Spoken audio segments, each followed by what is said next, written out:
मध्ये बसत नाही आणि वाईट ते पटकन बसतं बघा.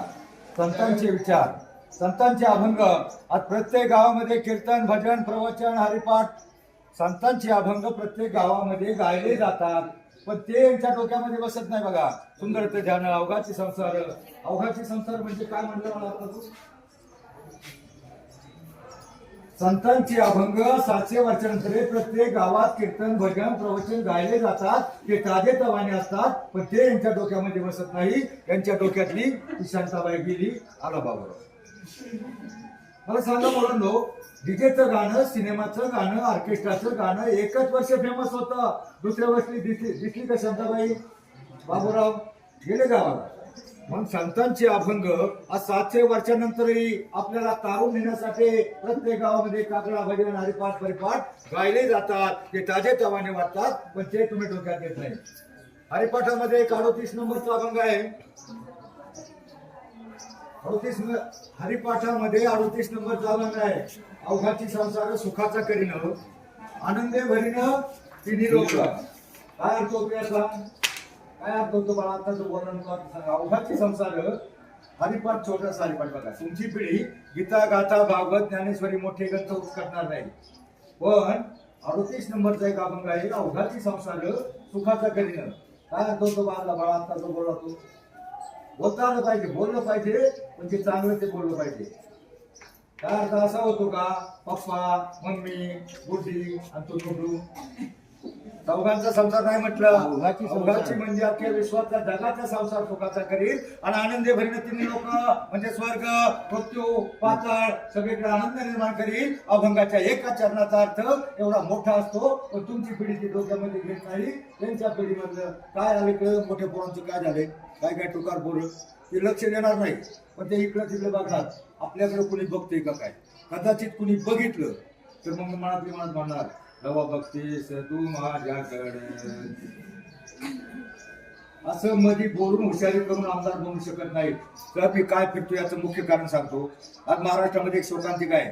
प्रत्येक गावामध्ये एक समाज प्रदूषण झाले. आणि ते प्रदूषण कोणतं? प्रत्येक गावातली 10 ते 12% तुकार बेकार पोरं बिगर लग्नाची आहे. ती कोणती? आता सणांचं ऐकत नाहीत, कोणाचं आई बापाचं ऐकत नाहीत, तुकारगिरी करतात, आपलं करिअर घडवत नाहीत आणि मग बेकार राहतात. आणि अशा तुकार बेकार पोरांना कोण देणार? पूर्वी देणार आहे का? म्हणून मी तुमच्यासाठी आलोय. मला माहित आहे तुम्ही देव बनू नाही शकणार. मला माहित आहे तुम्ही देव. मुलांना मी तुमच्यासाठी आलोय. काम करून नाही का? जरा काढवा. मी तुमच्यासाठी आलोय. मला माहित आहे तुम्ही देव नाही बनू शकणार, परंतु कमीत कमी नवरदेव बनावा एक दिवस, ही माझी इच्छा आहे. म्हणून महाराष्ट्रामध्ये जे प्रदूषण झाले, कोणती पोरं आता जे डीजे पुढे नाचतात, पुढाऱ्याबरोबर धाब्यावर जेवतात, इकडे तिकडे जाऊन बिघडतात, ऑर्केस्ट्रा पुढे नाचून बिघडतात. किंवा दुसरा आमच्या भागामध्ये तो पाटलांचा बैल झाला, त्यानं फार जळा गेला. एक दिवस बैलगाड्या बरोबर जातात, एक दिवस डीजे पुढे जातात, नाचतात, एक दिवस पुढाऱ्या बरोबर नाचतात. तुमच्या आई वडिलांना घडवायला तुम्हाला बालवाडी पासून अंगणवाडी, बालवाडी, हायस्कूल, प्राथमिक शिक्षण, 10वी 12वी कॉलेज तुम्हाला घडवायला तुमच्या आई वडिलांना 20 वर्ष लागतात. किती वर्ष लागतात बाळा? पण तुम्हाला बिघडायला एखाद्या डीजे पुढे नाचायला गेला, एखाद्या पुढाऱ्या पुढे, ऑर्केस्ट्रा पुढे नाचायला गेला, पुढाऱ्या बरोबर धाब्यावर गेला, एकाच दिवसात तुम्ही बिघडणार. बघा, व्यसन मुक्तीवर सरकारी परिपत्रक आहे. आता व्यसन काय एका प्रकारचं नाही. दारू, गांजा, मटण, भांगडी बरेच व्यसन आहेत. परंतु आत्ताच्या अलीकडच्या पिढीचं एक सगळ्यात भयंकर व्यसन, कारण दारू गुजरातला नेऊन सुटते. अजून काहीतरी डॉक्टरचं चाललं तर सगळी व्यसनं सुटतात. पण आत्ताचं जे व्यसन आहे ते 1 वर्षापासून 20 वर्षाच्या मुलाला लागले. हे व्यसन म्हणजे आता आपल्या शाळेमध्ये मोबाईल बंदी आहे ना मॅडम? चांगली गोष्ट आहे. परंतु ऑनलाईन शिक्षणामुळं लहान लहान मुलांच्या हातामध्ये आईनं मोबाईल दिला. मोबाईल दिल्यावर काय आजकाल मला सांग, घरचं जर लहान बाळ रडत असलं, आई काय करते? मोबाईल चालू करून देते आणि त्याच्या हातामध्ये देते. आता आई असा तकलीफ घेत नाही. पहिल्या आईने काय करायच्या? त्याला मांडू घ्यायच्या, थोपडायच्या, अंगाई गीत म्हणायच्या, निज माझ्या बाळा म्हणायच्या. पण आताची आई त्याला म्हणती, बाळा हे मोबाईल खेळते त्याची. आता मोबाईल म्हणजे खेळणे का? छोटं आहे का? त्या लहान मुलाच्या डोक्याचा तुकडा झालाय. लहान मुलाच्या डोळ्याची आवरण एवढी नाजूक असतात. मोबाईलची लाईटी एवढी प्रखर इफेक्टिव्ह असते. आमच्या इकडं पुणे ते नगर रोडला वाघोली, कोरेगाव भीमा गावात नाव ऐकलंय का? या गावामधल्या 2 मुलांची, करोडपतींच्या, त्याच्या घरी कंपनी आहे, 2 7 वर्षाच्या मुलाची डोकी बदली झाल्या मोबाईलमुळे. मोबाईल ही सगळ्यात मोठी बिमारी. मोबाईल चांगला आहे पण 50% त्यातलं तुम्ही चांगलं घेतलं तर मोबाईल चांगला आहे. पण त्याच्यातलं असं, ज्यावेळेस मोबाईल आला 25% अपघात त्या मोबाईलमुळे झाले. मोबाईल नवीन आला म्हणल्यावर तिकडे रिंग वाजली, त्याने उचलला, गाडी चालवतोय, धडकला. 25% अपघात मोबाईलमुळे झाले. 25% मुलींची जीवन मोबाईलमुळे बर्बाद झाली. आमच्या इथली मॅडम एक 92% मुलगी पुण्याच्या कॉलेजला गेली. कॉलेजला गेल्यानंतर अशी एक जमात आहे, आपल्या मुलींना फसवून तिकडं न्यायचं. ऑन रेकॉर्ड, मी 45 वर्षे पत्रकारिता करतो. मी याच्यासाठी फिरतोय, आम्हाला जीवनामध्ये ज्या ठोकरा वाटल्या, आम्हाला कुणी काही सांगितलं नाही, आम्हाला कोणी शिकवायला नव्हतं, आणि आम्ही तसं शिकत गेलो. इतक्या ठोकरा खाल्ल्या, त्या ठोकरा तुम्हाला बसू नये त्यासाठी आमचा प्रयत्न आहे. आम्ही काय पैसे, आम्ही प्रश्नाचे उत्तर देणारा शेवटला 2 पुस्तकं देणार आहे. हे पुस्तक लायब्ररीमध्ये राहील. सगळे संत समाज सुधारक छत्रपती शिवराय सगळ्यांच्या विचाराचे याच्यात निबंध आहे. ते तुम्हाला निबंध लिहिण्यासाठी, भाषण करण्यासाठी उपयोगाला येते. आता भाषण या शब्दामुळं तुम्हाला आयुष्यामध्ये तुम्ही 2च प्रकारे मोठं होऊ शकता. किती प्रकारे? एक शिकून म्हणजे शिक्षण, क्षणाक्षणाला शिकायचं असतं. त्या कासवाच्या गोष्टीप्रमाणे रोजच्या रोज नियमित तुम्ही चालत राहिला, अभ्यास करत राहिला तर जीवनाची शरीर शिकणार आहात. मध्ये जर असे टुकार बेकार झाला आणि कसेच राहा. दुसरं शिकून म्हणजे शिक्षण, आणि सवरून म्हणजे सकारात्मक अर्थाचे जेवढे शब्द, सत्य, सदाचार, संयम, संतांचे विचार. प्रत्येक संतांच्या विचारामध्ये माणसाचं जीवन बदलण्याचं सामर्थ्य असतं. आयुष्यामध्ये सुविचार काय फक्त फळा भिंतीवर लिहिण्यासाठी नसतात. अभंग काय तुम्हाला फक्त प्रश्नोत्तर लिहून हे करण्यासाठी नसतात. नवीन एक अभंग आहे बघा, जनाबाईचा, ऐका. धरीला पंढरीचा चोर म्हणा,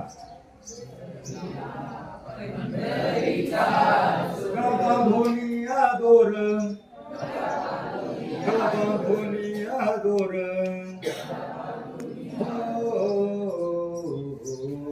धरीला म्हणजे तुम्हाला हे काय फक्त म्हणण्यासाठी नाही, पास होण्यासाठी नाही. त्याच्यामध्ये संतांचे विचार आहेत बघा. संतांच्या अभंगाच्या चाली, अभंगाचा अर्थ सगळा चांगला असतो. संतांच्या अभंगामध्ये, साहित्यामध्ये फक्त अभंग नाही, याच्यामध्ये पदे, ओवे, ओव्या, दोहे, श्लोक, गवळण, भारूड याच्या चाली चांगल्या असतात. याचा अर्थ चांगला असतो, पण ते तुम्ही डोक्यात घेत नाही. पण आपल्या डोक्यामध्ये काय, थोडीशी हुशारी करायची, कुणी आता त्याची उडवायची, म्हणजे काम, क्रोध, मद, मत्सर, अहंकार आपल्यामध्ये जो असतो ना, तो आपल्याला कधी मोठं होऊन जाणार नाही. संयमानं बघा, तुम्ही एक घटना झाली आजकाल समाजामध्ये. आपला समाज, आमच्या लेखीबाळी फक्त 2च गोष्टीवर सुरक्षित आहेत. एक तर संतांचे विचार आणि एक शिवरायांचे विचार. संतांनी आणि शिवरायांनी फक्त माता भगिनीचं रक्षण करण्याचं जे त्यांचं ब्रीद आहे, इतर कुणी नाही. तुम्ही बघता 3 वर्षाची मुलगी सुरक्षित नाही. 3 वर्षाची मुलगी सुरक्षित नाही. पण तुम्ही पहा, गेल्या वर्षी पंढरपूरला आमचे 35 लाख वारकरी होते. किती? पण तुम्ही एखादी बातमी अशी ऐकली का, एखाद्या वारकऱ्यानं एखाद्या महिलेचा विनयभंग केलाय? पेपरला, टीव्हीला नाही. तिथं प्रत्येक आपली आई असते, मावली असते, बहीण असते, मुलगी असते. पहिलं तर आजच्या 3 वर्षापूर्वी आमच्या महिला नळाखाली पाट आंघोळ करायच्या, त्यांच्यामध्ये आमची आई दिसत होती, बहीण दिसत नव्हती, बाई दिसत नाही. आणि संतांची साहित्य आहे. आपल्या देशातला सोहळा पाहण्यासाठी बाहेरच्या देशातले लोक येतात.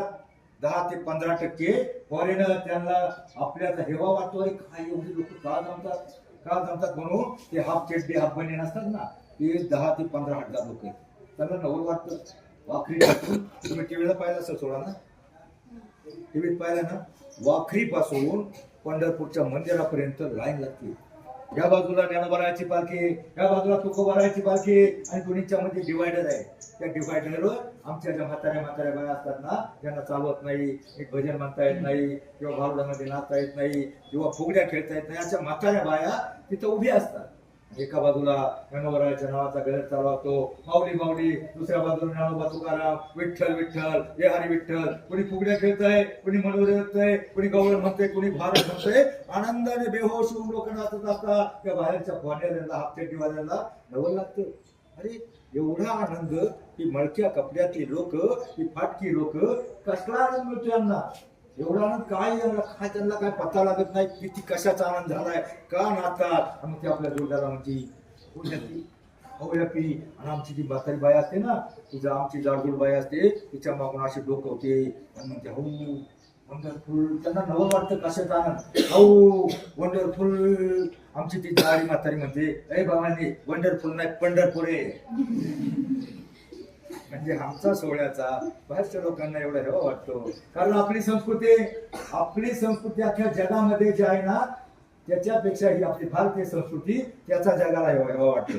युरोप अमेरिका आपल्यापेक्षा सुधारलेत. आणि आमच्या स्वामी विवेकानंदाकडे त्यावेळेला सांगण्यासाठी काय भांडवल होतं? अनेक देशांच्या शिकागोच्या धर्म परिषदेमध्ये अनेकांनी भाषणं केली. कोणी सांगितलं आमच्याकडे वाफ्याचे इंजिन निघालं, कोणी म्हणले रेल्वे गाडी, आमच्याकडं बऱ्याच प्रकारच्या सुधारणा झाल्या. मग आमच्याकडे सांगण्यासारखं काय होतं? आमच्याकडे त्यावेळेला काही सुधारणा नव्हत्या. स्वामी विवेकानंदांना अख्खा देश हे होता. आमचं दुःख, दारिद्र्य, आमच्यातल्या अंधश्रद्धा यामुळे आमचा समाज पिछलेला होता, खडलेला होता. पण फक्त त्यात एकच आशेचा किरण म्हणजे वेद, शास्त्र, पुराण, गीता, भागवत, ज्ञानेश्वरी हे आमचे ग्रंथ, आमचे संत आणि आमचे तीर्थक्षेत्र याच्यामधली ताकद त्याने तिथं आमच्या स्वामी विवेकानंदांनी सांगितली. वेद, ग्रंथ सगळं सांगितल्याच्या नंतर त्यांनी त्या भागचं निरीक्षण केलं होतं. त्यांची जोडपी वर्षभर 7 महिने एकत्र टिकत नाही. काय होईल त्याची काय पद्धत आहे? मुलगा झालं 5-7-8 वर्षात झालं, कुठेतरी डोनेशन दिलं, एखाद्या बोर्डिंग मध्ये घातलं, त्या मुलाचा ते तपास करत नाही. यांची इतकी उद्ध्वस्त त्यांची समाज व्यवस्था आहे. पण आमच्या देशात आमच्या वेळेला 40 माणसं एका कुटुंबात, चुलते, काके, मामे सगळे 40 माणसाचं कुटुंब व्यवस्था, समाज व्यवस्था आमची एवढी आदर्श आहे, बळकट आहे. आणि मग आमच्या स्वामी विवेकानंदांना तिथं पाहिलं होतं. त्यांना सांगितलं ठीक आहे, तुमच्या देशामध्ये सगळे शोध लागले, प्रगती झाली, पण तुमची ही सामाजिक काय व्यवस्था आहे? तुमच्या देशातल्या आजोबांना माहित नसतं त्यांची नातवंड कोण, किती, कुठं आहेत. पण आमच्या देशात नातवाच्या अंगावर ओरखडलं तर आजीचं काळीच चिरतं आणि नाती बाळीच्या पायाला ठेचाळलं, आजोबाच्या छातीत ठस्स होतं. इतकी सर्वोदय आपली हिंदू संस्कृती, कुटुंब व्यवस्था, समाज व्यवस्था आहे हे त्यांना तिथं पटलं. त्यांचं भाषण ऐकल्यावर एक युवती त्यांच्या भाषणाने एवढी प्रभावित झाली, बाहेर पडल्यावर ती स्वामींना म्हणाली, स्वामी मला तुमच्याशी बोलायचे. ती म्हणजे काय बोलायचे? मला तुमच्याशी लग्न करायचं. म्हणजे का करायचंय, कशासाठी करायचंय? तर तुमच्यासारखा विद्वान, तेजस्वी, हुशार असा मुलगा मला हवाय. तुम्हाला मुलगा हवाय. आता आजकालचा जर एखादा पुढे कोणाला गेला असता, तो मला एक काय दोन घे. पण ते स्वामी विवेकानंद होते, ते म्हणले तुला मुलगाच हवाय ना, तर मलाच तुझा मुलगा मातेच्या पाया पडले. ही आपली भारतीय संस्कृती आहे. म्हणून आमच्या लेखेबाई सुरक्षित आहे. छत्रपती शिवराय तुम्हाला माहिती आहे, कल्याणच्या सुभेदाराची सून आमची चुकून आबाची सोनदेवला आणली. महाराजांपुढे हजर केली. महाराजांना म्हणले हजर हा खजिना आणि त्याबरोबर तुम्हाला एक सुंदर नादराणा आणलाय. त्यावेळेला छत्रपती शिवरायांनी पाहिलं, तिचं सौंदर्य पाहिलं आणि आबाजीवर खमलं. आबाजी तुमचं डोकं ठिकाण्यावर काय? आम्ही जर त्या मोगलांप्रमाणे लोकांच्या लेखीबाईंना पळवलं तर त्यांच्यात आणि आमच्यात फरक काय उरला? जा थोडी बांगडी करून बहीण मानून त्याला परत पाठवा. आणि मग आबाजीनं मेना घेतला. 3-4 किलोमीटर कल्याणपासून राहुटी तंबू पडला होता. त्या तंबूतले 20-25 सैनिक घेतले, तिला तंबूमध्ये बसवले. पालखीमध्ये बसवून 20-25 सैनिक तिला मुल्ला मोहम्मदच्या राजवाड्यामध्ये पोहोचला निघाला. तोपर्यंत मुल्ला मोहम्मदच्या सगळीकडे मातम मारला होता. खजिना तर लुटून नेलाय, पण याची सुंदर अशी सद्गुणी सूट त्यांनी लिहिली म्हणून सगळं मातम मारला होता. दुःखामध्ये होता. तर काय करायचं? आपण हिला लढून तर सोडू शकत नाही. सगळे दुःखामध्ये असताना त्याने पाहिले 20-25 सैनिक आणि सगळं इथे काय भंगन म्हणल्यावर जे सगळे मातम करत होते ते 200 सैनिक तलवारी उपटल्या आणि त्या छबिन्याकडे धावले पळत गेले. जसे ते तलवारी घेऊन आले त्या छबिन्यातून त्या सुनेनं पाहिलं आणि ती खाली उतरली आणि ती जसे तलवारी घेऊन त्यांना मारणार, मत मारो उन्हें मुझे कुछ नहीं किया, शिवाजी गॉड है, शिवाजी भगवान है, आपली बहीण मानून त्यांनी मला थोडी बांगडी करून परत पाठवलं. हे परंतु ही वार्ता तोपर्यंत सगळीकडे पसरली होती. आणि पूर्वीच्या काळी काय झालं, एखादं काय झालं का शाहीर लोक त्याचा पोवाडा गायचे आणि त्या राजवाड्यासमोर दुसऱ्या दिवशी ते पोवाडा गायला लावले. शिवराव मंदिर शूर शिवाजी महाराजांचे गुण बहीण मानून परत केली सुभेदाराची सुन, असं होणार नाही. हे पवाडी गायला लागले. हे पवाडी सगळं सईबाईला वार्ता कळली. सगळं काय झालं सगळं त्यांना सैनिकाकडनं कळलं. आणि मग ते ऐकून सईबाई आपल्या अंतर्गळामध्ये शिवरायांना विचारलं, राज एवढी सुंदर स्त्री तुमच्या समोर आली असताना तुम्हाला तिच्याबद्दल काहीच वाटलं नाही? तुम्ही तिला बहीण मानून पाठवली, तिच्या सौंदर्यावर तुम्हाला काहीच? त्यावेळेस शिवाजीराजे म्हणजे सौंदर्य काही देहावर नसतं, सौंदर्य काही शरीरावर नसतं. सौंदर्य हे स्वभावावर असतं, गुणावर असतं. सौंदर्य दिसण्यावर नसतं, सौंदर्य आशण्यावर असतं.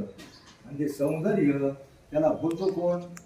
ज्याला आई बहीण हा विचार कळत नाही की आपली संस्कृती नाही. सईबाईला त्यांनी समजलं. आणि खरं प्रेम कुणाचं कोणावर असतं? तुम्हाला तिच्याबद्दल प्रेम निर्माण झालं नाही ना, त्यावेळेस राजा म्हणले खरं प्रेम जे असतं ते सैनिकाचं आपल्या देशावर, शेतकऱ्याचं काळा मातीवर, मुलाचं आईवर, गायचं कोकरावर, म्हणजे ते खरं प्रेम असतं. ते प्रेम असतं, हे बाकीचं काही फक्त आकर्षण असतं. त्यामुळं काय होतं, आमच्या मुली उद्या कॉलेजला जाते. कॉलेजला गेल्यावर तिथं बघा, तुम्ही रामायण मालिका पाहिली ना, रामायणामधून एवढं शिकण्यासारखं आहे. सीता वनवासात होती. वनवासात असल्यावर तिने एक हरण पाहिलं. हरण पाहिल्यावर प्रभूला म्हणले, प्रभू मला हरणाच्या कातड्याची चोळी हवी. आता मला सांगा मुलींनो, सीतेला वनवासामध्ये त्या हरणाच्या कातड्याची, शायनिंगच्या चोळीची काय गरज होती का? तिच्या मनामध्ये मोह उत्पन्न झाला. तसं आणि मग रामायण बिघडलं, वेगळं महाभारत घडलं. तसं आमची एक मुलगी आमच्या शिक्रापूर रोडची, पुण्यापासून 40 किलोमीटर अलीकडं, एक हुशार 92% वाली मुलगी पुण्याच्या एका मंत्रीच्या कॉलेजच्या बाहेर गेली, कॉलेजला गेली. एक मोठं कॉलेजमध्ये गेली. आता त्यावेळेला ही गोष्ट आहे, जवळजवळ मला वाटतं मोबाईल नवीनच आला होता, 500 रुपयाला घट्टू होता मोटोरोला. आता मुलगी गेली 12वीला, एवढी मार्क हुशार मुलगी, तर बापाची ऐपत नाही तरी तिला तो मोबाईल घेऊन दिला संपर्क करण्यासाठी. मुलगी गेली कॉलेजला गेल्यावर ते रिचार्ज करण्यासाठी संपल्यावर ती मोबाईल शॉपिंगमध्ये गेली. मोबाईल शॉपिंगमध्ये अशी माणसं बसवली असतात, आपली भारतीय संस्कृती आपल्या लेकीबाळी पळवण्यासाठी, आपल्या लेकीबाईला फसून फूट देऊन पळवण्यासाठी एक जमात चपलेली आहे. तिथं मोबाईल शॉपिंग टाकून दिली जाते. आणि मग तो घेतो. कोणती मुलगी फसण्याजोगी आहे, साधी भोळी आहे. ही मुलगी हुशार होती पण दिसायला साधी भोळी वाटत होती. आणि मग त्याने हे तिच्याशी बोलण्याचा प्रयत्न केला. पुढच्या वेळेला पुढचं पाऊल टाकलं. त्याच्या पुढच्या वेळेला म्हणला, आज फार सुंदर दिसतेस, आज फार मॅचिंग ड्रेस घातलायस, आज फार सुंदर दिसतेस. सुंदर दिसते म्हणल्यावर ती चढली हरभऱ्याच्या झाडावर आणि मग हसली आणि फसली. म्हणजे आणि मग तू म्हटला, अरे तुझ्यासारख्या सुंदर मुलीला, तुझ्यासारख्या हुशार मुलीला कसला मोबाईल पाहिजे अँड्रॉइडचा, एवढा 500 रुपयाचा घट्टू करतेस? मग ती म्हटली, माझ्या बापानं मला दिलाय, तू हिला पाहिजे, पुरेसा आहे. तुझ्यासारख्या मुलीला कसला मोबाईल पाहिजे? ती म्हटली, माझ्या बापाची ऐकत नाही. मग तो म्हटला, मी देतो ना. मग ती विचार करायला पण म्हणजे नको, माझ्या बापाला जर कळलं तर माझा बाप मला उलटी टांगेल. तुम्हाला तुझ्या बापाला कसं कळलं? तुझा बाप जर कुठेतरी शेतात कळमळत असेल, काम घामाच्या धारा, रक्ताचं पाणी, हाडाची काळ करत असेल, तुला शिकवण्यासाठी पैसा उपलब्ध करत असेल, तुझ्या बापाला कसं कळेल? हा मुद्दा तिला 50% पाठवा. बापाला कळायचं नाही, मोबाईल मिळतोय शिकेप्रमाणे तिच्या मनामध्ये थोडा मोह उत्पन्न झाला. परंतु मग 51% मन तिचं चुकलं. मग पण ती म्हणजे नको तुझ्या बरोबर मला मोबाईल घ्यायला पुण्याला यायचं म्हणजे मला भीती वाटते, मला भीती वाटते म्हणल्यावर त्याला तो फेमस डायलॉग आणला. कोणता आणला असेल? त्या सोनूला त्या डायलॉग आणला, तुम्हाला सोनू सोनू तुझा माझ्यावर भरोसा नाही का. आता सोनूचा बिलकुल भरोसा नव्हता, पण तिच्या मनामध्ये तो मोह उत्पन्न झाला होता.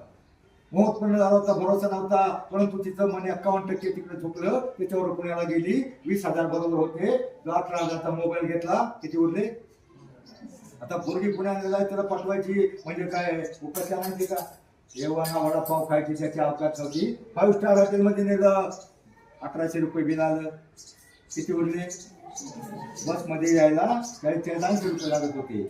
मग आता त्यांनी शहाणा म्हणायचं ना, चला बस पकडायची. आता पोरगी थोडीशी आपल्या हातात आली. मग त्याने काय केलं, त्या पोरी अजून भाव खायला लागला. त्या पोरीला म्हटला आईस्क्रीम खाओगी, ती पण म्हणली हा हा, बंबाले. 180 रुपये गेले. आता किती उरले?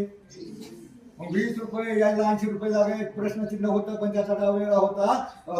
प्रश्नचिन्ह मनामध्ये घेऊन पायऱ्या उतरायला लागला. पायऱ्या उतरत असताना त्याच्याच वयाचा हिंदारलेल्या केसाचा एक तरुण समोर आला. अचानक हात पसरला. म्हणला 20 रुपये देना साहब, 20 रुपये देना साहब. तो म्हणला 20 रुपये का क्या करेगा? तो म्हणला कुछ नहीं साहब, मोबाइल को रिचार्ज करना है, गर्लफ्रेंड को फोन करना है. तेव्हा तो हिरो म्हणला देख सोनू, देख लैला, भिकारी ने भी गर्लफ्रेंड बनाया. तेव्हा तो भिकारी म्हणला पैसा नाही, गर्लफ्रेंड ने भिकारी बनाया. टोटल 15 ते 35 ची पिढी भिकारी होत चालली. एका घराघरामध्ये 4-4, 6-6 मोबाईल आहे. 1000-2000 बिल आम्ही भरतो. आणि भरल्यावर आम्हाला दुःख वाटत नाही. जर आमच्या घरातलं लाईटीचं बिल 1000 रुपये आलं, आमचा बाप लाईटीच्या ऑफिस मध्ये जातो, म्हणतो साहेब 2च बल्ब आहेत, एवढं कसं. पण 1000-2000 मोबाईलचा रिचार्ज करताना आम्हाला काही वाटत नाही. फक्त 99.99% लोक गरीब होत चालली आणि 7 लोक श्रीमंत होत चालली. कोणती? Tata, Reliance, Adani, Ambani, Vodafone, idea. काय आयडिया काढली त्यांनी. एक वायर खाऊन दिली आणि म्हणतात जिओ. ठार मारायला लागले. आपण मोबाईलचा गैरवापर नका. Hello, good morning, good morning काही करू नका. फक्त गरजेपुरता, फक्त शैक्षणिक गरजेपुरता मोबाईल उघडा. कारण काय झालंय, या मोबाईलमुळे सगळे घोटाळे होत चालले. फेसबुकवर एखादा बनावट नाव असतात. बनावट नाव एखाद्या मुलीला एका अतिहुशार माणसानं बनावट मुलीला पोस्ट केली. नाव वेगळं, तिचंही नाव वेगळं, याचंही नाव वेगळं. फेसबुकला किंवा घुसपूट नका. आणि मग केल्यावर ती मुलगी त्याचा वेगळा हिरो टाईप फोटो त्यांनी पाठवला. ती मुलगी म्हणल्याला हिरो दिसतोय, भेटायला गेली हॉटेलमध्ये. जेव्हा तिनं पाहिलं तेव्हा तो तिचाच भाऊ. या पोस्टला मोबाईलवर विश्वास, गेमिंग, भानगडी, मोबाईल सगळ्यात मोठं बरबादी. 50% चांगला, 50% वाईट. म्हणून मोबाईलच्या याच्यावर कोणी एखादं म्हटलं, कोणी काही या कोणतं उघडूच नका. पण काय मुलींना आमच्या इकडे खेडेगावची बागायतदाराची एका जमीनदाराची मुलगी 11वीला गेली. 11वीला गेली म्हणल्यावर ती कॉलेजला जायला लागली लांब. आणि तिच्या बापाने तिला अँड्रॉइड मोठा मोबाईल घेऊन दिला. मोठा मोबाईल घेऊन श्रीमंताची शेतकऱ्याची मुलगी. मग तिनं मोबाईल किती वापरावा? सोडीच नाही. मोबाईल सारखा हातात कधी सोडित नाही, सोडत नाही. मोबाईल कधी गरज म्हणून उघडायचा, अभ्यास एखादा प्रबंध शोधायचा आहे, सारखा मोबाईल हातात. आणि मोबाईल हातात असल्यावर बघा ती एक याड लागलं होतं बघा त्या पिक्चर मध्ये. चालताना बोलताना मोबाईलच्या हातात, झोपेतही सपनातही हेडफोनच्या कानात. एक पोरगी शेतात निघाली, मोबाईलच्या नादात मळ्यात पोचली. आई म्हणजे काय ठेवण्यात शाळा नाही का काय. आणि मग ठेवी म्हणते बाया याड लागलं रे, याड लागलं, मोबाईलचं जाम याड लागलं. मोबाईल याद नको. मोबाईल गरज म्हणून चांगला वापरा. कारण व्यसन, आम्हाला व्यसनावर बोलायला आवडतात. दारू, गांजा, हे ते. आणि दारूचं आता आम्ही तिथं पण डोकं कापलं कधी सोडत नाही. एकदा काय होतं, एखादा दारू प्यायला व्यसन आहे, तो मुलीला दाखवत नाही, लग्न जमतं, सगळं होतं. आणि लग्नाच्या अगोदर जेव्हा त्यांचं जॉईंट होतं, जमतं, त्यावेळेला मग मुलीची कोणाकोणी सुरू होते. कारण त्याला धोका असतो, मुलीला आश्वासन देतो, मैं तुझे चांद तारे दिखाऊंगा, मग मी तुला गोव्याला नेईल, पुढं खेळायला काय काय तुला आश्वासन देतो. परंतु ज्यावेळी लग्न झाल्यावर तिला कळतं, अरे याची नोकरी गेली, त्याला काहीच नाही. आणि मग तो कोण देतो, ती म्हणायच्या तुम्ही मला म्हटले होते चांद तारे जाऊ द्या, निदान काहीतरी ते जाऊ द्या, फिरायला नेतो, आता कुठून नेणार, तो बेकार, तो दारू पिऊन. मग तिथे सागं टुमकावणं लागलं तसं मग त्याला बोर व्हायला लागलं. ते आधी पेत होतं थोडं, आणि मग ते जास्ती प्यायला लागलं. जास्ती पेल्यावर एक दिवस त्याचा एक दोस्त आणि ते रात्रीच्या 11-12 वाजता पिऊन मागं चालले होते. मागं आल्यावर त्यानं पाऊस झाला होता, फुल भरले होते. त्याने विहिरीत डोकवलं. विहिरीत जसं डोकवलं तसं त्याला विहिरीत चंद्र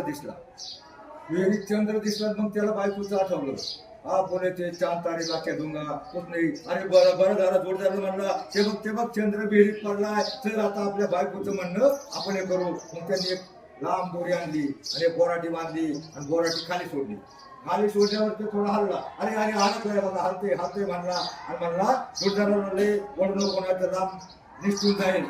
जोडीदारांनी दोघांनी ती बोराटी खाली काय तरी गुतली जसा दोघांनी हिसका दिला तसे दोघं माग उत्ताने पडले.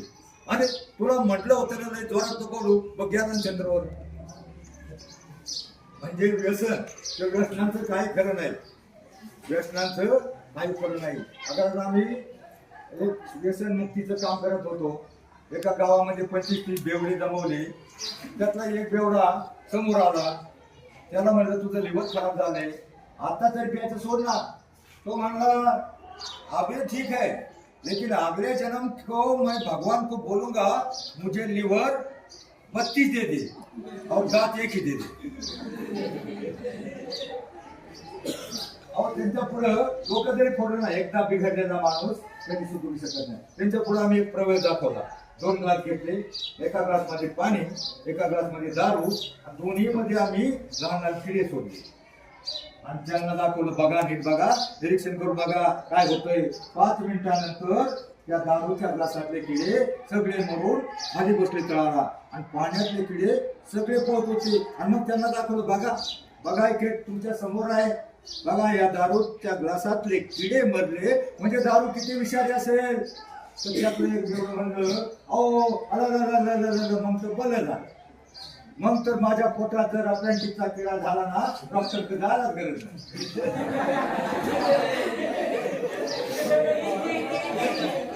म्हणजे पाचच्या गड्यावर पाणी असतं. त्यामुळं एकदा बिघडलेला माणूस आयुष्यामध्ये सुटू शकत नाही. मुलांना मी भजनाचा कार्यकर्ता, मला 100% भजन नाही, पण आमच्याकडे एक मोठी स्पर्धा होती, 1 लाखाचं बक्षीस. काय झालं, एका गावामध्ये मी रामनवमीचा दिवस होता. आता सरांनी सांगितलं थोडं रामायणावर बोला.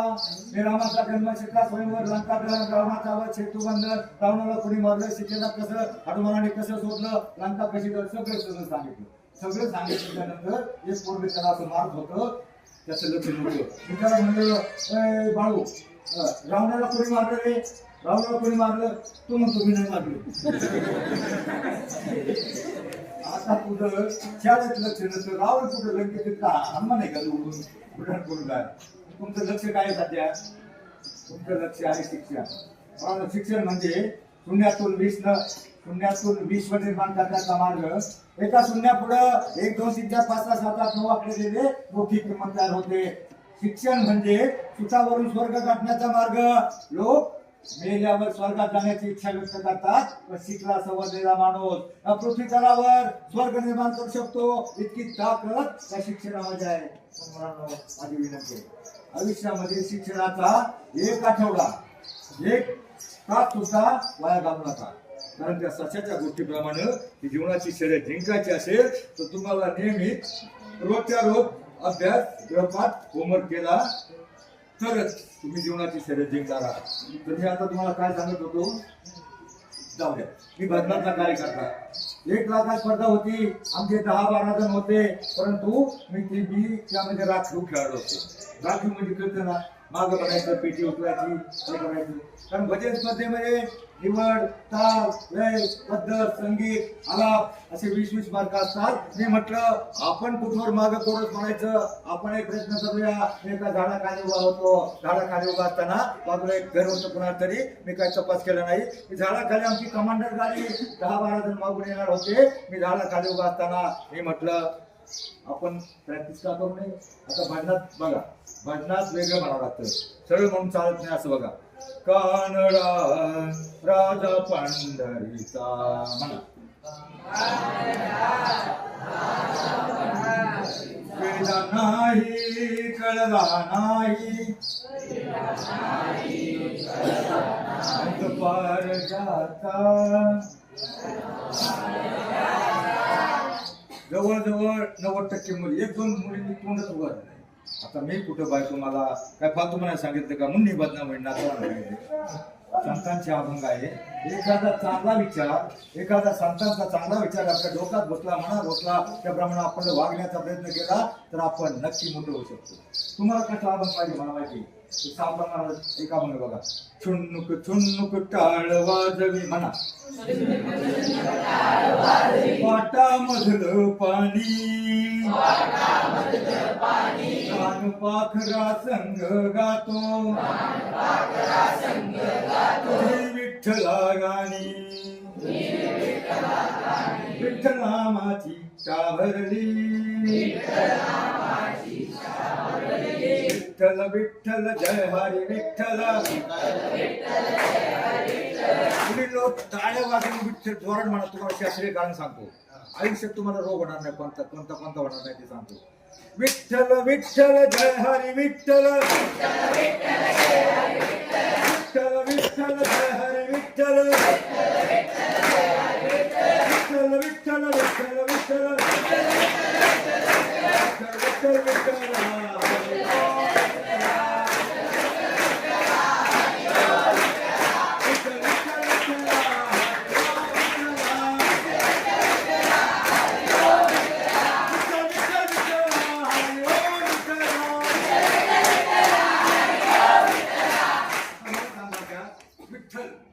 विठ्ठल म्हणजे आपल्या पोटातून अंतःकरणापासून. आणि कुणी कुणी टाळ्या जोरात वाजवल्या, मला सांगा हाताला जिंकणी झालं काय. हाताला जिंकण्यावर काय होतं, सगळ्या हातातून खाली रक्त वाहिन्या प्रगत होतात. आणि विठ्ठल विठ्ठल विठ्ठल या शब्दावर जोर देत असताना आपल्या पोटामध्ये, अंतःकरणामध्ये, हृदयामध्ये कंपनी निर्माण होतात. आणि त्यामुळं हाताच्या झिंजण्यामुळं, पोटातील कंपन्यामुळं आपल्या डोक्याच्या केसापासून पायाच्या नाकापर्यंत सगळ्या रक्तवाहिन्या प्रवाहित होतात. दिवसातून जर 10 मिनिटं प्रयोग केला तुम्ही, आयुष्यामध्ये तुम्हाला बीपी, शुगर, रक्तदाब, मधुमेह, कोलेस्ट्रॉल, चरबी, कॅन्सर, अटॅक येणारच नाही. अटॅक म्हणजे काय असतं, आपण म्हणतो अटॅक येऊन गेला. अटॅक शब्द मोठा वाटतो, पण अटॅक म्हणजे एक रक्तवाहिनी कोणती तरी बंद होते, मेंदूचं रक्त कमी होतं आणि माणूस मरतो. 30 वर्षाच्या माणसाला अटॅक येतो. म्हणून आयुष्यामध्ये व्यायाम करा, घरचं काम करा, आईला मदत करा, शेतकऱ्याचं असेल तर शेतात काम करा, इथं असेल तर सफाई करा, परंतु काम करा. दिवसातून 2 वेळा घाम निघाला तर तुम्हाला बीपी, शुगर, आता एक बीपीवर शुगर झाली का त्याला काही खाता येत नाही, पिता येत नाही. सगळे रोग कशामुळे होतात, तर आपण काय खातो, pizza, burger, Maggi, fast food, Kurkure, आणि याच्यामुळे वाढ होत नाही. बघा आता तुम्ही मोठ्या झाला, पण लहान लहान मुलं खातात ना, त्यामुळे वाढ खुंटते. हा झाला एक प्रकार. आणि दुसरं काय खातात, त्या काळ्या पिशवीमध्ये काहीतरी आणतात. 200 रुपये 300 रुपये त्याचं एका कालवाला लागतं. आमची भाजी 20 रुपये पावशेर पाहतो. 20 रुपयाच्या भाजीऐवजी कोणी 200-300 रुपयातलं त्या काळ्या पिशवीत आणतात, घरी तळतात. आणि मला सांगा, ते चिकन म्हणतात त्याला, किंवा मटण म्हणतात, बरोबर ना, चिकन म्हणतात. मी मालकरी बाबा आहे चिकन.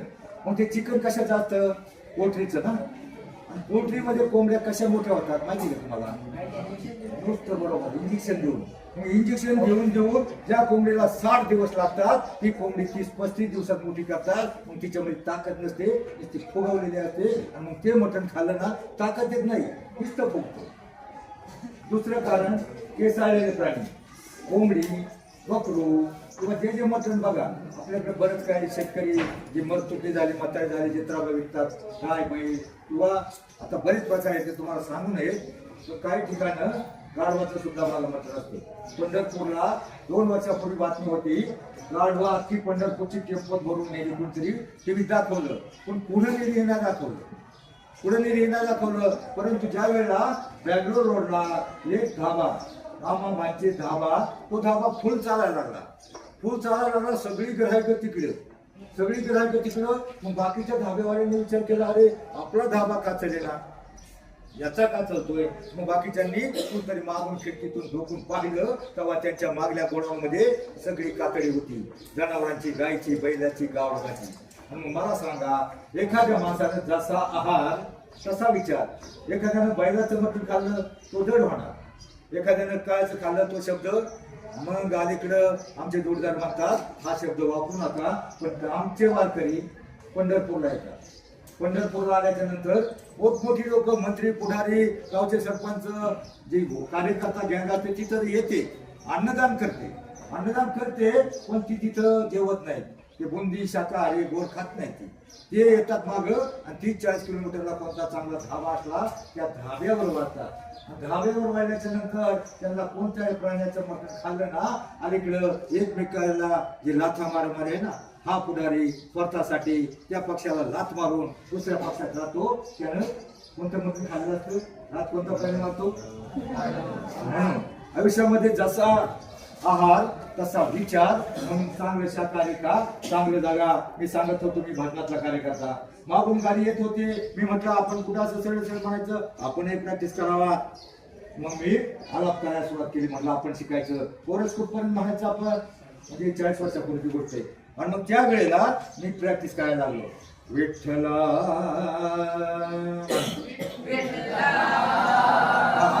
जाऊ द्या ते असं वाकडं तिकडं मी प्रॅक्टिस करायला लागलो. तेवढ्यामध्ये एक बेवडं रडत माझ्या समोर आलं. मी म्हणलं काय झालं तुम्ही मारलं का तू म्हणलं मारलं बिरलं नाही आत्ता तुम्ही एवढं स्वतःना लय दुःख झालं. मी म्हणलं काय झालं सांग तरी ते आणि माझ्यासारखा सोडला होता ते म्हणलं काय सांगू दुःख मित्रा आठव मला झाला त्याच्या गुणाचा असाच वळून कुत्रा मेला की र माझा. तेवढ्यात त्याची बायको धावत आली म्हणली दादा तुम्हाला काय बोलला नाही ना डोक्यात टाकली का कोणाला काय बोलत भरोसा नाही. मी म्हटलं नाही का बाई जास्त काय बोलला नाही आतापर्यंत यांनी फक्त मला कुत्रा बनवलंय त्याला घेऊन जा नाही तर माकड खोकड बोकड काही बनवून टाकेल. ती म्हणली कुठं घेऊन जाऊ दादा नमुना बापाच्या इज्जतीसाठी घराच्या नावासाठी याच्याकडे राहते परंतु याने आमचं सगळं वाटोळं केलं घरात काय ठेवलं नाही रोज काहीतरी विकतो रोज काहीतरी घरातून वाढून येतो सगळं देतो आणि दारू पिऊन येतो सगळी बरबादी केली. मी म्हणलं बायकोच्या हातात असतं नवऱ्याला कसं सांगायचं बायकोच्या हातात अहो दादा याला मी भरपूर वेळा पाया पडले विनवितराय मी घडोघडी आता तरी सोडाई दारू काढी तो म्हणतो तुझा बाप काय मला पैसे देतो माझे मी खर्चून दारू घेतो नको करू वटवट दाबी लढी मान लढी हात घाला बघतो. म्हणलं नसला तसं घाबरत गावात कोणी सरपंच असेल पुढारी असेल घंटामुक्ती अध्यक्ष पोलीस पाटील नाही तर पोलीस स्टेशनला सांगायचं. ती म्हणली दादा मी ते पण करून बघितलं मी त्याला हे पण म्हणले सरकारनं बंद केला दारूचा गुत्ता दारू प्यायला कुठून मिळेल आता त्या तेव्हा हातामध्ये पडेल वेळी आता तरी सोडा ही दारूचा सोडली असेल तर बाकी अहो त्याने मग छातीत गुळ काढली आणि ते म्हणतंय त्या सरकाराच्या बापाला कोण भेटतो तो हवालदार बेवडा माझ्या सोबत येतो.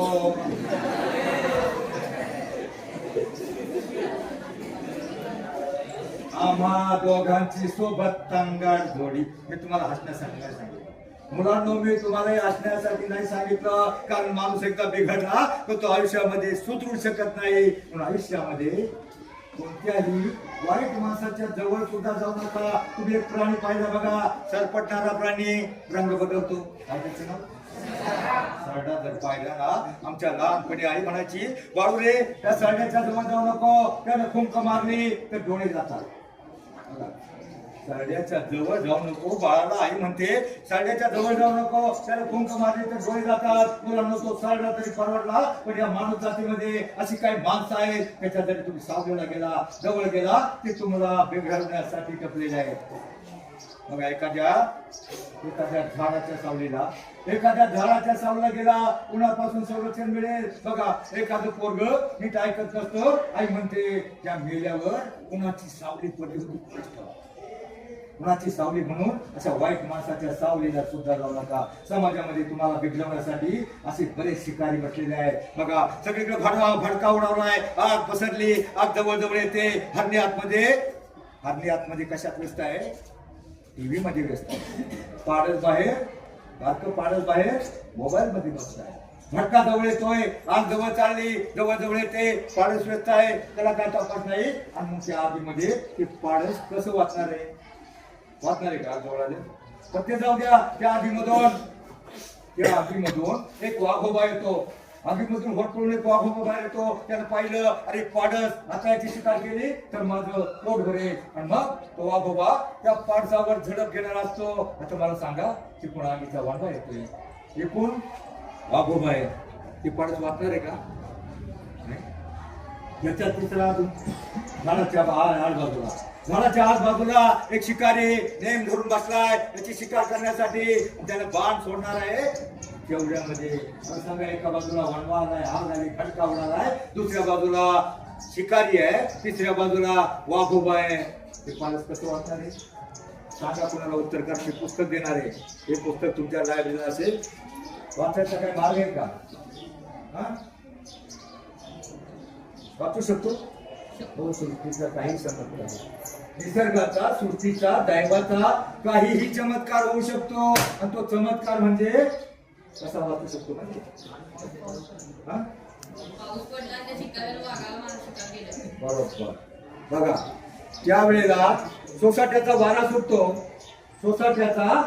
सुटतो, विजांचा कडकडाट होत असताना त्या शिकाऱ्यानं बाण मारलेला असतो. त्याचा हात फायबर होतो. तो बाण झडप घेणाऱ्या वाघावर लागतो. त्या बाणानं वाघोबा मरतो, त्या कडकडणाऱ्या विजानं शिकारी मरतो. आणि पाऊस सुरू झाल्यावर सगळी आग विझते. त्याला अर्ध उत्तर सांगितलं. आता मला सांग, पुढचं तो पाऊस कोणता, तो वारा कोणता आणि त्या विजा कोणता?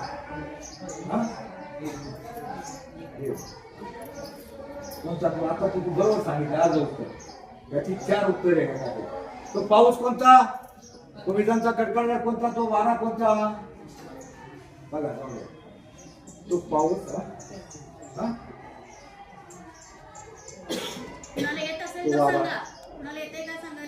आता बरोबर सांगितलं.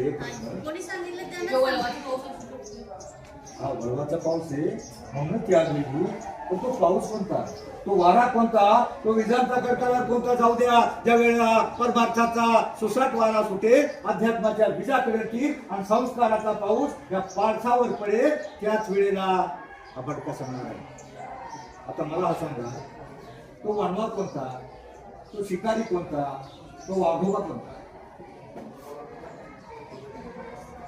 तो शिकारी, तो वाघोबा, तो वणवा कोणता आहे का माहिती? तो शिकारी म्हणजे एक पैसली मित्र. अरे श्रीमंताचं पोरग दिसतंय, हे चांगलं पोरग दिसतंय, याला आपण काहीतरी गोड बोलून बिघडावा. याला जर आपल्या बरोबर नेलं, हे जर प्यायला शिकलं तर याच्याकडून आपल्याला आयुष्यभर खाता पिता येईल. म्हणून तुम्हाला बिघडवणारा तो शिकारी म्हणजे एक व्यसनी मित्र. आता तो वाघोबा कोणता, कोणते वाघ, कोणतं बिबटे किती सोडलेत? बिबटे आहेत ना सगळीकडे. ते बिबटे कोणते, ते वाघोबा कोणते? ते वाघोबा म्हणजे अनेक प्रकारची व्यसनं, दारू, गांजा, चरस, आंबे पदार्थ, अनेक प्रकारची व्यसनं. ही अनेक प्रकारची व्यसनं तुमच्यावर झडप घ्यायला चपलेले आहेत. तो वणवा कोणता, रात कोणती, तो भडका कोणता? तो वणवा म्हणजे समाजामध्ये सगळीकडे पसरलेली विकृती, दुराचार, व्यभिचार, अनाचार, अत्याचार, बलात्कार, 3 वर्षाच्या मुलीवर बलात्कार होतो, कुठं चाललाय आमचा समाज? संतांचे विचार संतांचे विचार काम, क्रोध, मद, मत्सर, अहंकार, लोभ, मोह हे सगळे गाळायचे असतील तर एकच पाऊस पडला पाहिजे, संस्काराचा पाऊस पडण्यासाठी संतांचे विचार. बघा आपल्याला मोह निर्माण होतो, आपल्या सगळ्यात आपला कंट्रोल कोण करतं? आपल्या शरीराला कंट्रोल कोण करतं? सगळ्यात वेगवान कोण? मन. आपलं मन कुठे जातं, भरकटतं, आणि या मनाला जागे आणण्याचा एकच मार्ग. तुम्ही गावामध्ये हरिपाठ होत असेल त्यावेळेला काय होतं? या बाजूला 4 माणसं असतात, या बाजूला 4 माणसं असतात. एक जण म्हणतो हरिमुखे म्हणा, हरिमुखे म्हणा, दुसरा म्हणतो पुण्याची गणना कोण करी, तिसरा त्याच्या पुढचा म्हणतो अस्वनी संसारी. एका पुढे एक म्हणत असताना मुलांनो त्यावेळेला त्यांच्या डोक्यामध्ये जगातल्या कोणत्याही कटकटी, अडचणी, शर्ती येत नसतात. त्यांच्या डोक्यामध्ये फक्त एकच त्यांचं त्यावेळेला ते का आपण काही संत नामदेव नाही, त्यावेळेला त्यांचं मन, चित्त, बुद्धी स्थिर, एकाग्र, शांत होते. मला सांगा, बाहेर डीजे वाजल्यावर तुम्हाला अभ्यास करावा वाटलं का? तुम्ही जर हरिपाठाला गेला, तुम्हाला मोठं व्हायचं असेल, आठवड्याचे 168 तास, रविवारच्या सुट्टीतला 1 तास फक्त अर्धा तास हरिपाठ असतो. हरिपाठाला जाऊन बघा, आयुष्यात तुमचं जीवन कधीच भंग होणार नाही. बस मुलांनो, एक प्रश्न विचारतो, मला वेळ संपत आलेला आहे. छत्रपती शिवराय ज्यांनी जगावं कसं हे छत्रपती शिवरायांनी शिकवलं, मरावं कसं हे शंभूराजांनी शिकवलं, आणि वागावं कसं हे संत समाज सुधारकांनी शिकवलं. आता आपल्याला कुठे मुलासारखं म्हणायचंय, भगतसिंगासारखं फासावर जायचंय, बाबू प्रभू सारखी खिंड आपल्याला अडवायची नाही. फक्त एक सांगा, छत्रपती शिवराय तुमच्या दोन्ही मुलांची आणि सुनांची नावं. त्या मुलाला पुस्तक देणार शिवाजी महाराज, राजाराम महाराज, त्यांच्या पत्नी येसुबाई ताराणीच्यासाठी शाळा वाजवा.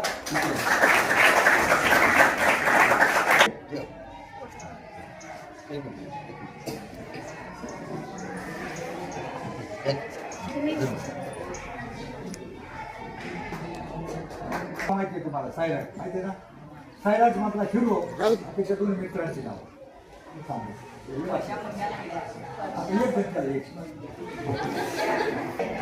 बघा. पर्श्या नांगड्या सगळं बरोबर सांगितलं. त्याच्यासाठी अर्ध्या टाळ्या वाजवणार, अर्ध्या गेले. वित्ताविना शूद्र खचले, अवघे अनर्थ या विक्रीने झाले, आणि भारतीय घटनेचे शिल्पकार डॉक्टर बाबासाहेब आंबेडकर आणि महात्मा ज्योतिबा फुले दोघांच्या मुलाचं नाव एकच आहे, मानसपुत्र. त्याचं नाव काय बघा?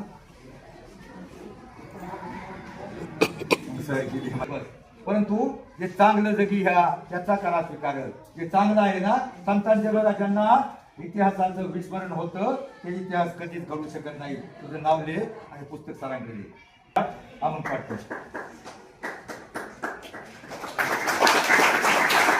रस्ता फार खाचखळ द्यायचा आहे, सगळीकडे खड्डे पडले. तुम्हाला खड्ड्यात पाडण्यासाठी खड्ड्यात सगळीकडे खाचखळगे आहेत. म्हणून आयुष्यामध्ये जपून टाका पाऊल. कारण प्रत्येक वाट सारखी नसते.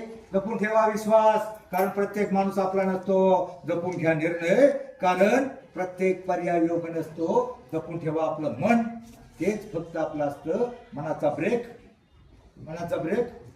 उत्तम ब्रेक.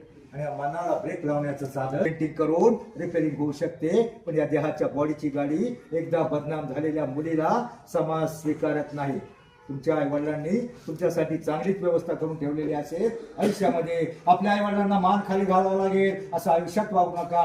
त्या विषयावर मी 1 तास बोलतो, पण वेळ कमी असतो. मुलींनो, आयुष्यामध्ये शिका इतकं डिग्र्या कमी पडतील, जगा इतकं आयुष्य कमी पडेल, हसा इतकं आनंद कमी पडेल. दौडा असे कम नशिबाचा फासा निखळून पडेल. परंतु मुलांनो, प्रयत्न इतका करा, अभ्यास इतका करा, त्या विठ्ठलाला, पांडुरंगाला, त्या देवांना तुम्हाला देणं भागच पडेल. बस जाता सूर्यानं प्रतिप्रश्न केला, माझ्यानंतर या जगाला कोण प्रकाश देईल? त्या चंद्र शरमला मोठमोठे तारे न रमले.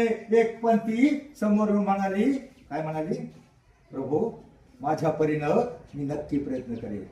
त्याच वेळेला माझ्यासारखे एका काजमाने ठरवलं, कुठंतरी काना कोपऱ्यात जाऊन लुकलुकेल, अज्ञानाच्या अंधाराला प्रकाशाचं अस्तित्व दाखवूनच थांबेन, दाखवूनच सरेल. जय हिंद, जय महाराष्ट्र.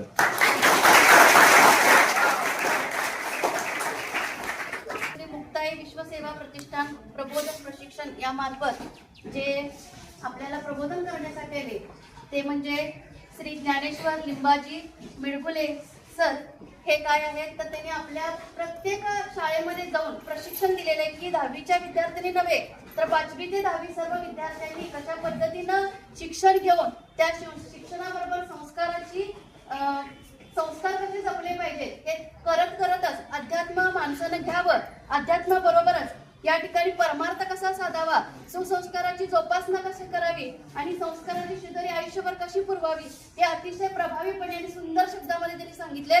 तर त्यामध्ये रामायण, महाभारत, त्यानंतर वेगवेगळ्या नैसर्गिक आपत्ती या गोष्टीतून त्यांनी काय केलेलं आहे तर विद्यार्थ्यांपर्यंत अध्यात्माची जोड घेऊन विद्यार्थ्यांनी कसं वागावं आणि कसं वागू नये हे सुंदररित्या त्यांनी सांगण्याचा प्रयत्न केलेला आहे. आणि तुम्ही नक्कीच याचा फायदा घ्याल आणि आपल्या आयुष्यामध्ये बदल कराल. तुमच्यामध्ये जो न्यूनगंड आहे तो न्यूनगंड जाऊन आत्मविश्वास निर्माण व्हावा ही शिदोरी त्यांनी तुमच्यापर्यंत पोहोचवण्याचं काम केलेलं आहे. त्यांनी इथेपर्यंत येऊन आम्हाला जे व्याख्यान सांगितलं, मुलांच्या मध्ये संस्काराची जोपासना कशी करावी हे सांगितलं, याबद्दल मी त्यांची खूप खूप आभारी आहे. धन्यवाद.